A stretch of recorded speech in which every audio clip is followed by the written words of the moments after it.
Evangelho de Marcos, capítulo 9, verso 33 a seguir.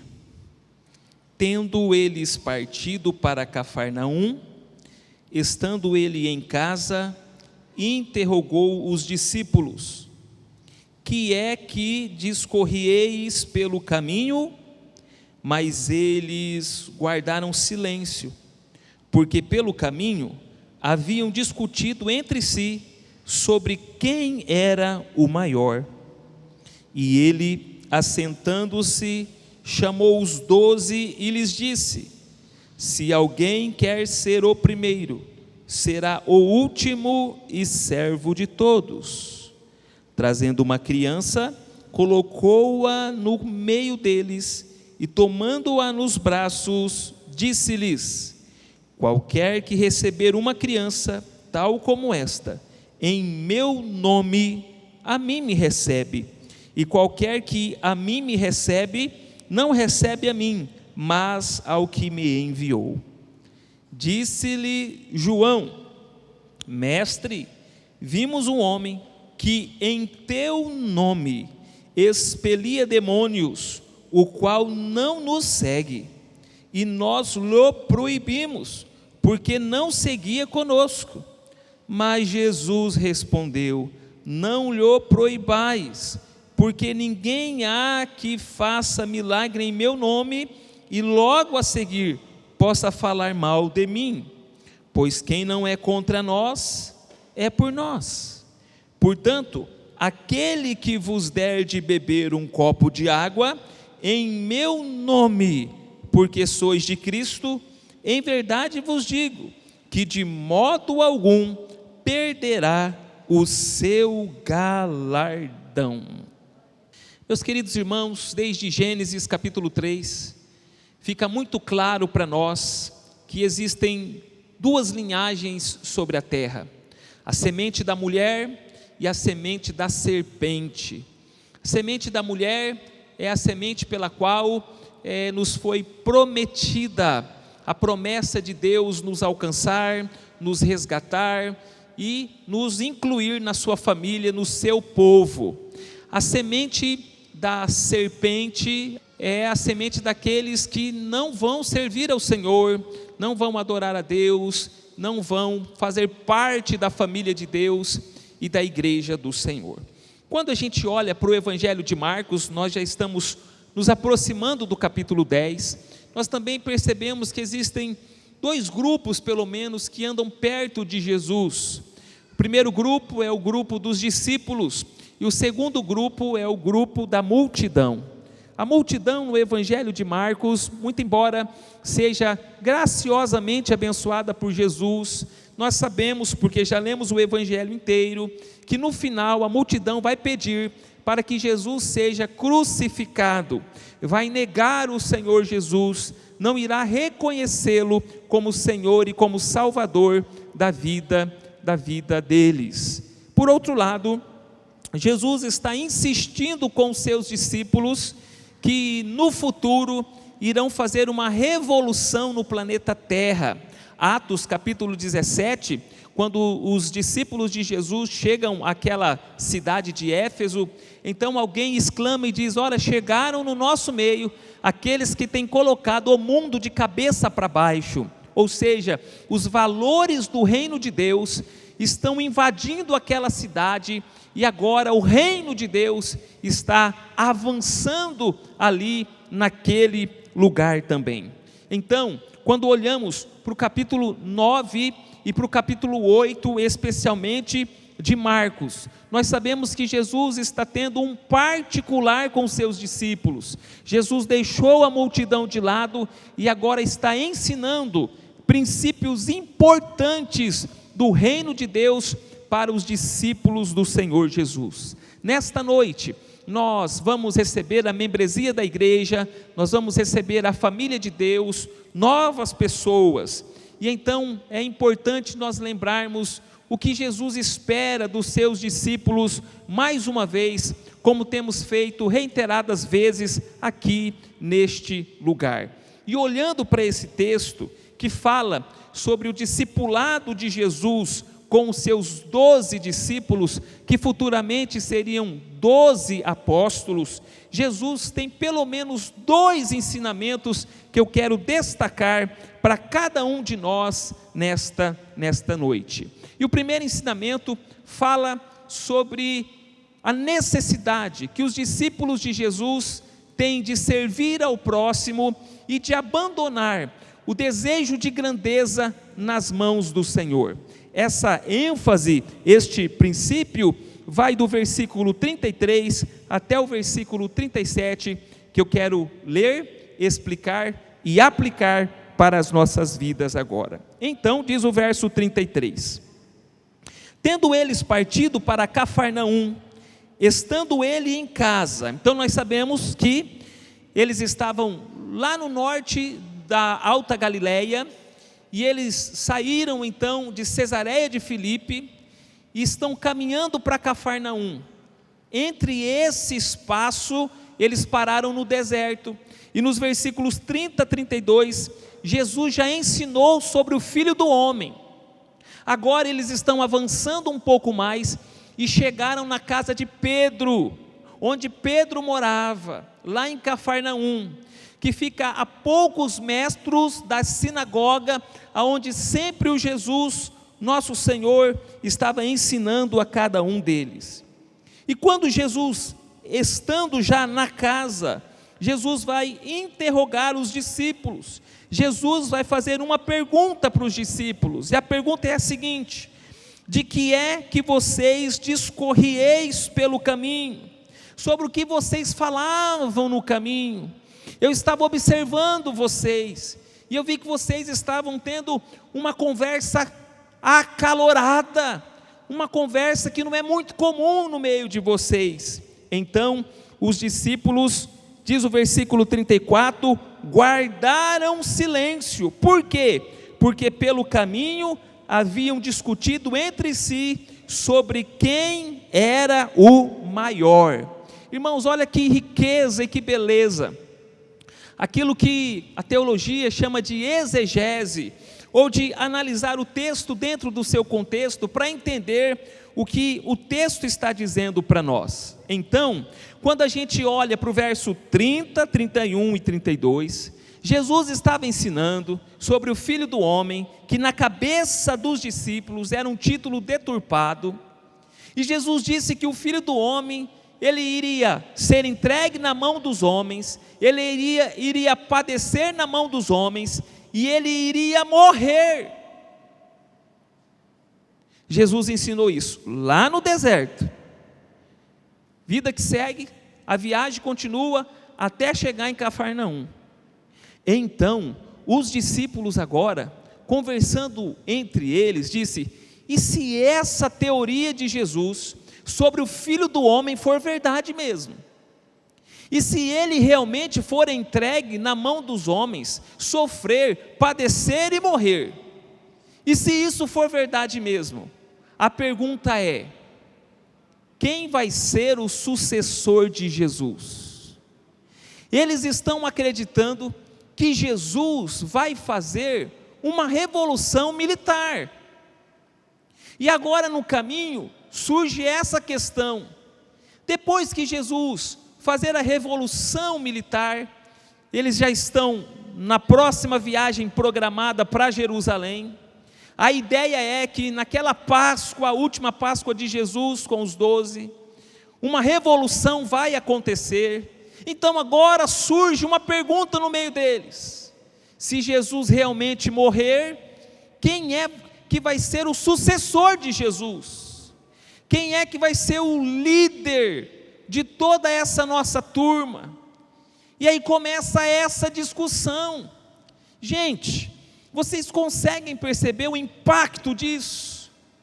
É como se os filhos, ainda na adolescência, se reunissem e dissessem assim: quando o pai morrer, eu vou ficar com a casa, eu vou ficar com o terreno, eu vou ficar com a caminhonete, eu vou ficar com esse bem. E Jesus só de olho, com os ouvidos antenados. Os discípulos não respondem nada. porque eles ficam constrangidos. Eles estão considerando que Jesus realmente vai morrer e que alguém vai ter que se assentar no trono de Israel. E quem será que iria se assentar? Quem será que iria se assentar? De novo, meus irmãos, um princípio de grandeza, um princípio que quer abraçar o poder, está no coração dos discípulos. E então o Senhor Jesus vai, mais uma vez, tratar o coração dos discípulos. Jesus vai lapidar o caráter dos discípulos, porque Jesus sabe que são esses homens, num processo de transformação, que serão usados futuramente nas mãos do Senhor. O mais fantástico por trás das linhas deste texto, é ver a graça de Deus, e a misericórdia do Senhor, que não desiste dos seus discípulos, mesmo eles querendo tomar o lugar do Senhor Jesus. Então agora, o Senhor Jesus vai responder, versículo de número 35. E ele, assentando-se, como faziam os mestres de Israel, eles assentando-se, chamou os 12 e lhes disse: se alguém quer ser o primeiro, será o último e servo de todos. Como que Jesus enxerga lá na raiz do problema, né? Como que Jesus não olha só para a febre, mas olha lá a raiz da dificuldade. Então a conversa deles era sobre quem será o maior. Jesus agora então vai lá na raiz do problema, e ele diz assim: alguém quer ser o primeiro, depois que eu morrer, quem vai ser o primeiro que vai se assentar ao trono? Depois que eu morrer, quem é que vai mandar em tudo isso aqui? Depois que eu morrer, quem vai assumir a liderança disso aqui? Então Jesus diz: olha, no reino de Deus, não é assim que as coisas funcionam. No reino de Deus, os princípios são diferentes dos princípios do mundo. No reino de Deus, aquele que quer ser o primeiro, ele deve ser o último e se tornar servo de todos. Meus irmãos, minhas irmãs, nós somos chamados como igreja de Jesus para servirmos a Deus e para servirmos o próximo. Esse é o chamado de Jesus para a sua igreja. Esse é o chamado de Jesus para os seus discípulos, para aqueles que realmente entenderam o que é ser um cristão. Se nós não queremos servir, se nós não temos prazer em servir, nós precisamos pedir graça para o Senhor, porque o nosso chamado é servir a Deus e servir ao próximo. Irmãos, e com o passar do tempo, quando vocês vão me conhecendo e eu vou conhecendo vocês, a gente vai percebendo que chega um determinado momento da vida que nós não queremos servir. Nós não queremos servir. Servir é muito difícil, muito embora a vocação de todo ser humano seja servir. Alguém que tem uma empresa, ele deve servir o seu cliente. Alguém que é esposo deve servir a esposa e vice-versa. Nós somos chamados para servir e nós estamos sempre servindo. A questão é: qual é a motivação do meu serviço? Qual é a motivação do meu trabalho? Mas nós somos chamados para servir. Irmãos, como é interessante a gente servir. Um dia desses, a nossa calçada estava suja e eu cheguei mais cedo. O Samuel tinha que ensaiar e nós chegamos bem cedo. E eu fui lá e peguei uma vassoura e fui varrer a calçada. E algumas pessoas chegaram, passavam por mim e olhavam assim: puxa, o pastor com a vassoura na mão, né? Ah, Jesus amado, como é bom servir, irmãos. Como é bom servir. Não é o que fazemos que define quem nós somos, mas quem nós somos define aquilo que nós fazemos.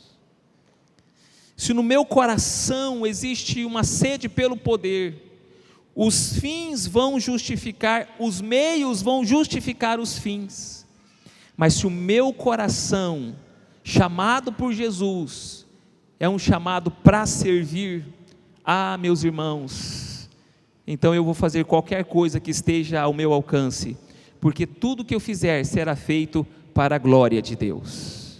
Eu conversava com um irmão de uma outra denominação, posso citar publicamente, porque isso é notório lá, um irmão da igreja Bola de Neve.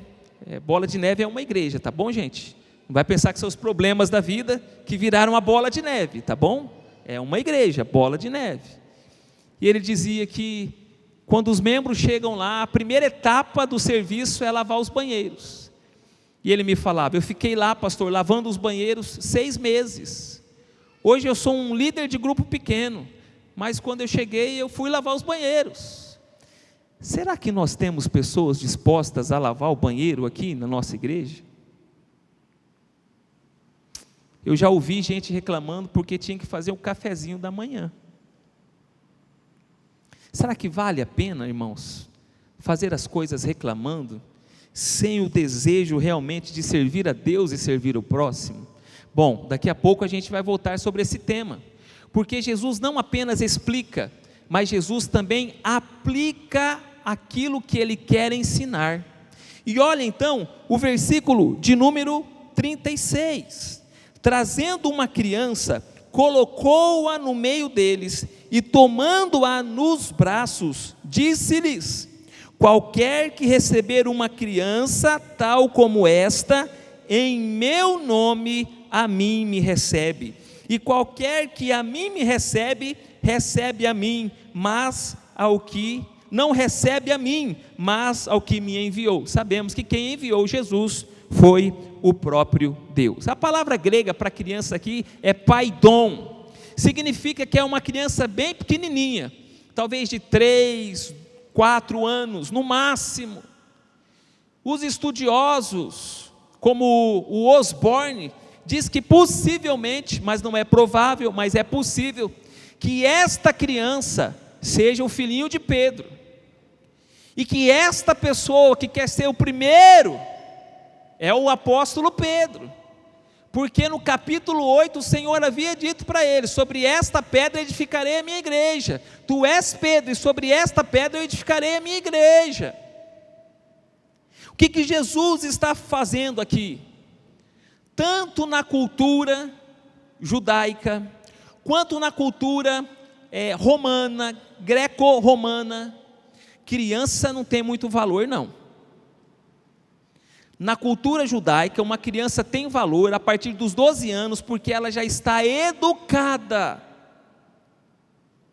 E na cultura greco-romana, uma criança poderia ser vendida facilmente pelos pais à escravidão, à prostituição, e às vezes quando nascia, se os pais não gostavam muito do rosto da criança, já mandava matar ali mesmo. O que Jesus está ensinando para esses homens que estão pensando na grandeza, que estão pensando no poder?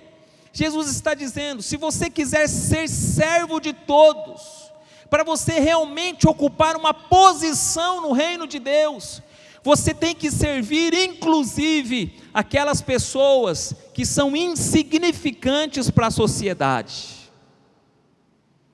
É aí que começa o princípio do meu reino. Servir pessoas desvalorizadas, servir pessoas como vocês mesmos, em que ninguém acreditam, mas eu acreditei, eu chamei vocês, eu vocacionei vocês, eu estou instruindo vocês, eu estou investindo a minha vida na vida de vocês há 3 anos e meio, e eu sei o que está no coração de vocês. Eu sei o que está no coração de vocês. Gente, criança Só dá trabalho, né? Dá muita alegria também, mas dá trabalho. Chora, tem que dar mamadeira, tem que dar comida na hora certa, tem que trocar de fralda, tem que limpar as cacas. Criança dá trabalho. O que Jesus está dizendo é: se você recebe uma pessoa que ninguém valoriza em meu nome, você está recebendo a mim. E se você recebe a mim, você recebe a maior de todas as grandezas. Você recebe aquele que me enviou. Você recebe o próprio Deus. Serviço. Serviço. Nós somos chamados para servir. Servir a Deus e servir ao próximo também. Servir a Deus e servir ao próximo. O maior exemplo, meus irmãos, minhas irmãs, sempre será o Senhor Jesus. É o Senhor Jesus que deixou o céu, que deixou sua glória, que deixou a sua majestade.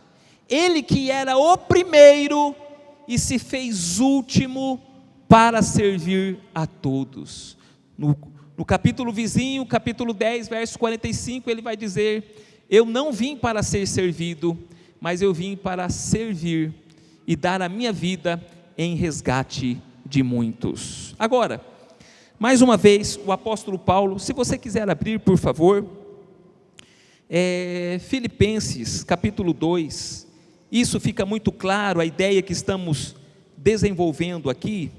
Filipenses, capítulo 2, verso 5,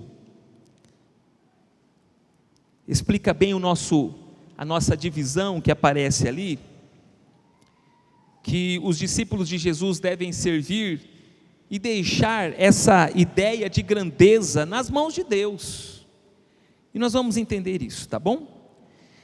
Filipenses capítulo de número 2, verso 5 a seguir, quero ler, tá bom? Você encontrou? É tão ruim a gente falar para as pessoas a referência, mas não esperar elas encontrarem, bagunça tudo, né? Então, eu quero esperar você encontrar, e se você não trouxe a sua Bíblia hoje, você pode ler aqui na projeção, por favor. Vocês estão entendendo a palavra de Deus? Amém?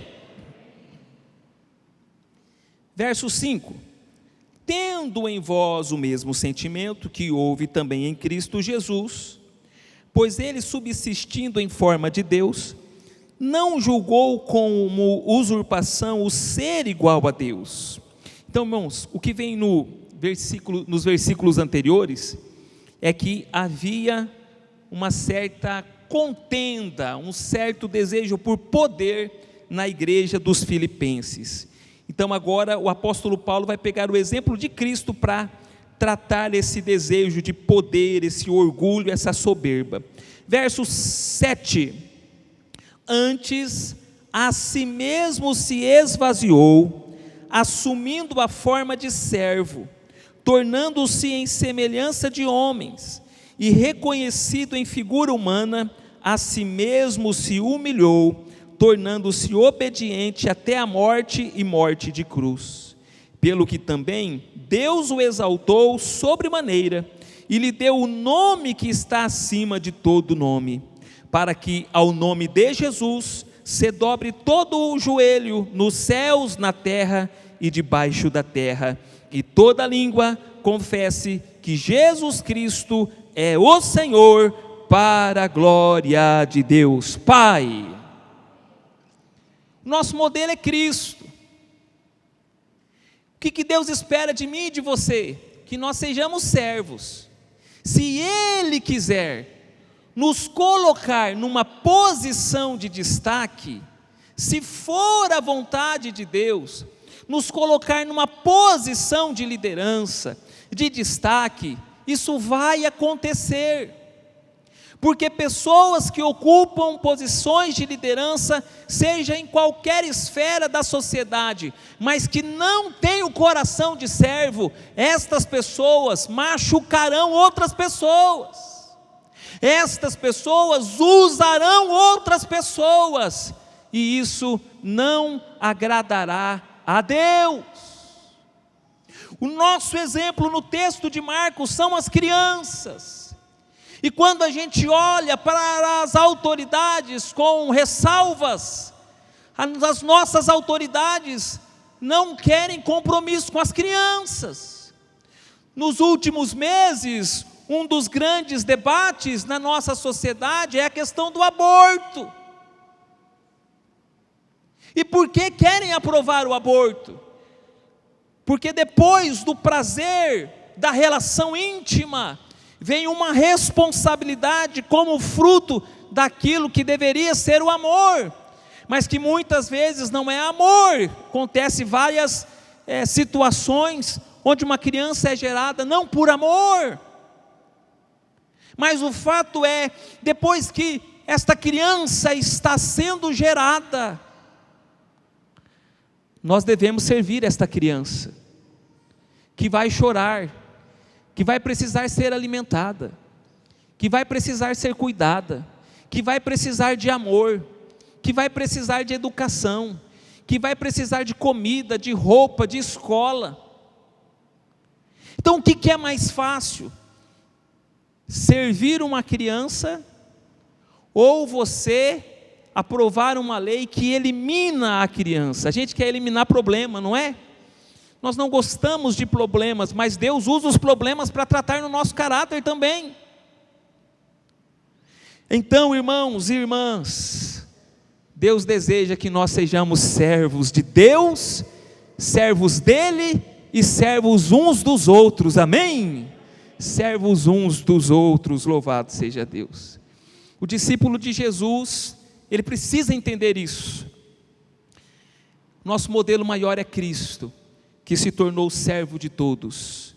Ele era o primeiro, mas se fez último, para abençoar a minha e abençoar a sua vida. Eu fico olhando, irmãos, às vezes é possível que no primeiro momento a gente trate bem as pessoas, a gente receba bem as pessoas, mas andar com as pessoas existe um coração de servo, porque a gente não quer ficar escutando o mesmo problema sempre. A gente começa a querer fugir das pessoas. A gente não quer encarar o desafio de depender de Deus para servir a pessoa e ver Deus realizando um milagre na vida daquelas pessoas. Mas é isso que Deus espera de mim e de você. É isso que Deus espera de mim e de você. Que a gente ande com as pessoas. Não vamos conseguir atender todas, mas aquelas que Deus colocar no nosso caminho, irmãos, nós precisamos servir estas pessoas com os recursos que Ele mesmo nos deu, amém?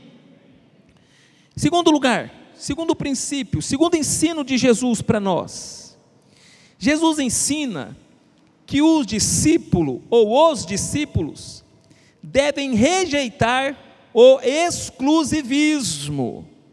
Versículo de número 38,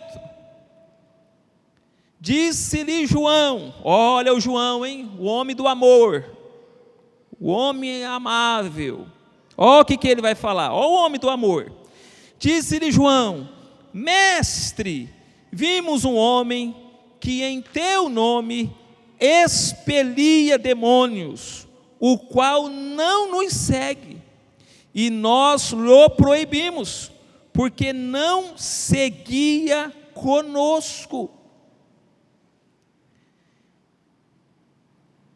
Tem o grupo dos 12, nós sabemos, mas tem o grupo dos 70 também, que são discípulos de Jesus.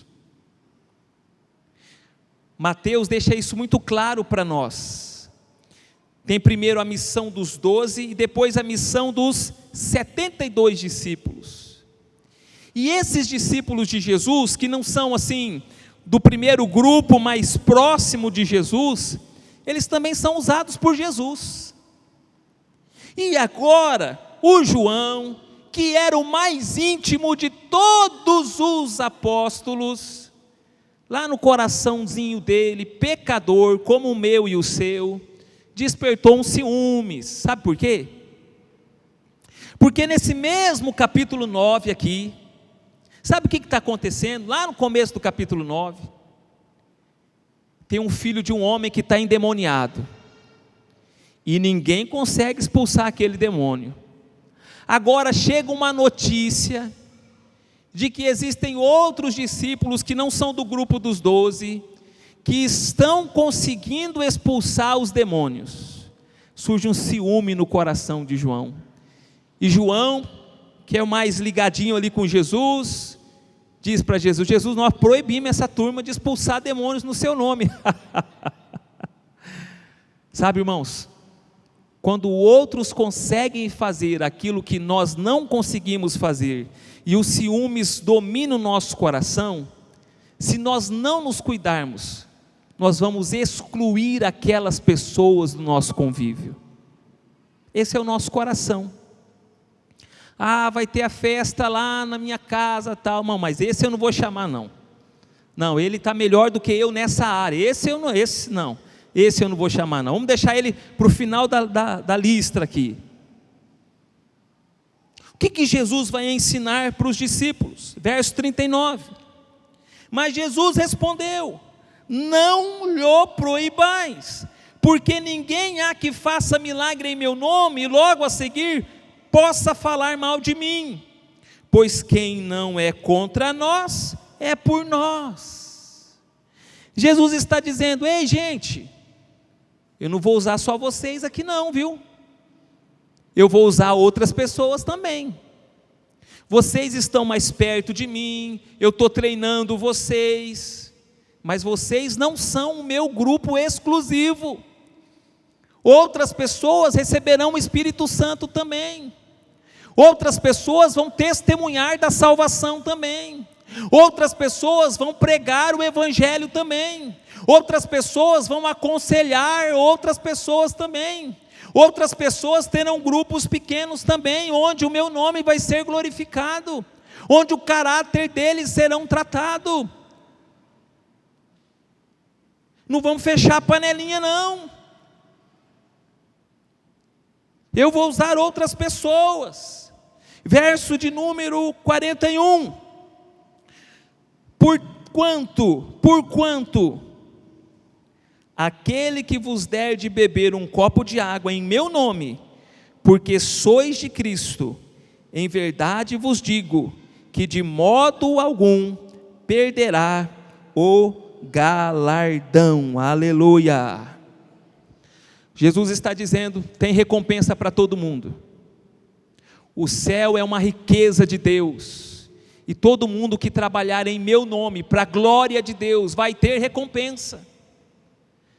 A recompensa, na cabeça dos discípulos, neste momento ainda, é uma recompensa material, é uma recompensa de que valeu o esforço de andar com Jesus, porque agora Jesus vai me arrumar um lugar de privilégio no reino dele, no reino político dele, o Ministério da Economia, o Ministério do Trabalho, o Ministério dos Direitos Humanos, os ministérios de um reino. Mas Jesus não desiste deles, e Jesus continua trabalhando com eles, e eles se tornarão uma bênção nas mãos do Senhor. Gente, tem recompensa para todo mundo. E que tipo de recompensa é essa? Paulo explica. Sabia que Paulo explica isso? Paulo explica isso porque a igreja dos corintianos também estava uma bagunça lá. Um achava que era melhor que o outro, um achava que ia ganhar uma recompensa melhor que o outro. Vamos abrir esse texto só para a gente ver?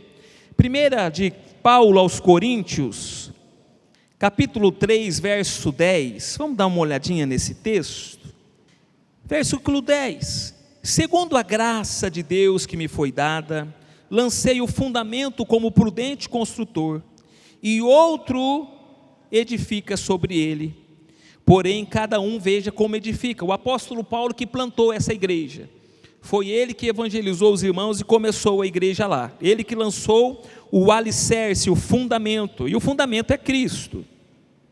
Verso 11: porque ninguém pode lançar outro fundamento além do que foi posto, o qual é Jesus Cristo. Diga glória a Deus.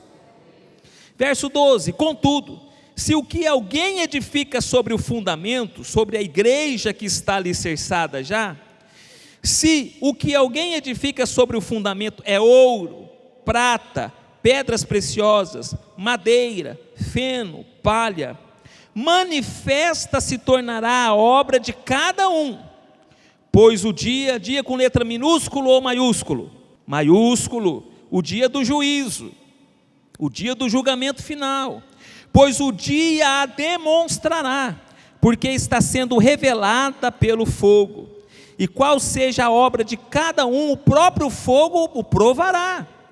Se permanecer a obra de alguém que sobre o fundamento edificou, esse receberá o quê? Galardão. E se a obra de alguém se queimar, sofrerá ele dano, mas esse mesmo será salvo, todavia, como que através do fogo. Olha aqui, presta atenção. Paulo está dizendo: a igreja está formada, o alicerce, o fundamento é Cristo. Agora existe uma galera aí de crentes trabalhando nessa igreja. O trabalho deles, que receberá recompensa, é simbolizado por 6 elementos: ouro, prata, pedras preciosas, madeira, feno e palha. Tudo isso no dia do juízo final, quando o Senhor vai julgar todas as coisas, tudo isso, Paulo usa a figura de que vai ser lançado no fogo. E o que vai acontecer com a palha? O que vai acontecer com a palha? Vai queimar, deixa o fogo te queimar. O que vai acontecer com a madeira? Vai queimar. O que vai acontecer com o feno? E o ouro? Vai purificar. E a pedra preciosa? Vai purificar. E a prata? Vai purificar. O que Paulo está dizendo, e que é o que Jesus também, em outras palavras, está ensinando lá? Tudo que a gente faz, Deus está vendo. Tudo. Tudo Deus está contemplando. Tudo. Lembra a oferta da viúva lá? O Senhor estava de olho. O Senhor está vendo tudo. Então, se eu estou pregando nesta noite aqui, e eu estou pregando só porque eu tenho um bom salário, eu estou pregando aqui só para agradar pessoas, isso é palha. Mas se eu estou pregando aqui para a glória de Deus, me importando com a vontade de Deus, desejoso, esperançoso de que o Senhor use esse vermezinho de Jacó para fazer grandes coisas na sua vida. Prata.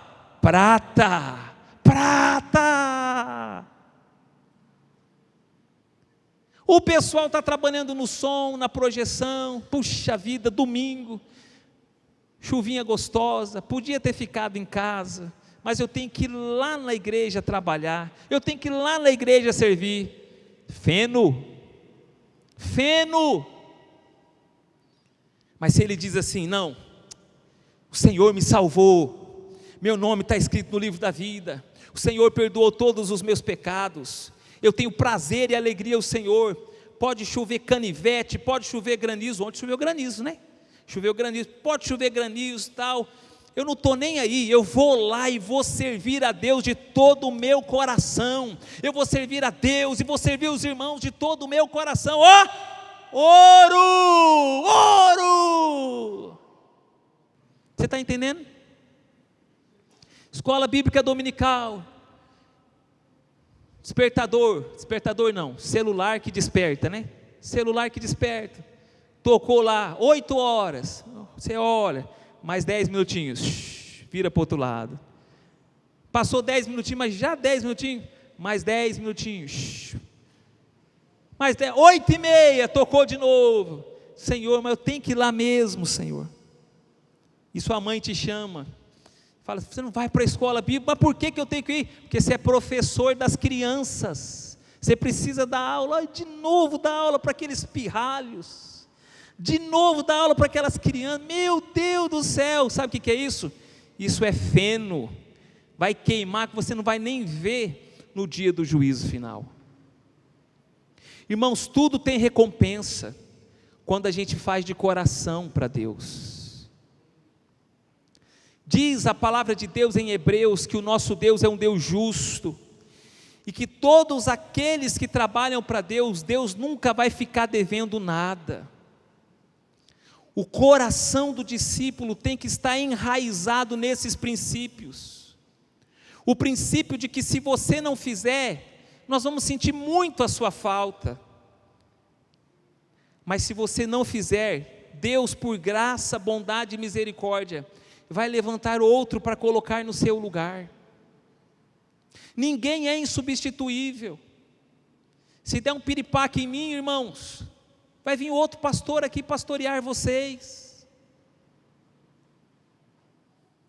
O Senhor sempre vai levantar alguém para cuidar da obra dEle. O ponto aqui é que quando nós fazemos de coração, fazemos para a glória de Deus, não para a nossa vanglória, não para nós nos aparecermos, não queremos isso. Irmãos, o Senhor vai nos recompensar. Nós não podemos, irmãos, sermos exclusivistas. Tem várias denominações que afirmam, só a nossa igreja será salva, exclusivismo. Tem uma briga entre os calvinistas e os arminianistas, ninguém abre mão de um pensamento, exclusivismo. Deus não gosta disso, Deus não se agrada disso. Tem uma turma que briga, eu sou pentecostal, tem outra que eu sou reformado. Para com essa bobagem, você é de Jesus, isso já basta. Para com essa besteira de exclusivismo, isso não vai te salvar. Quem te salva é Jesus de Nazaré, é para Ele que nós trabalhamos, é a Ele que nós servimos, aleluia. E nós queremos servir de coração, irmãos, amém? Se tiver frio, nós vamos servir. Se tiver calor, nós vamos servir. Se o ar-condicionado não estiver funcionando, a gente vai reclamar um pouco, mas a gente vai servir. Nós vamos estar aqui para o que der e vier, para a glória de Deus, porque é a esse Jesus que nós servimos e adoramos, aleluia.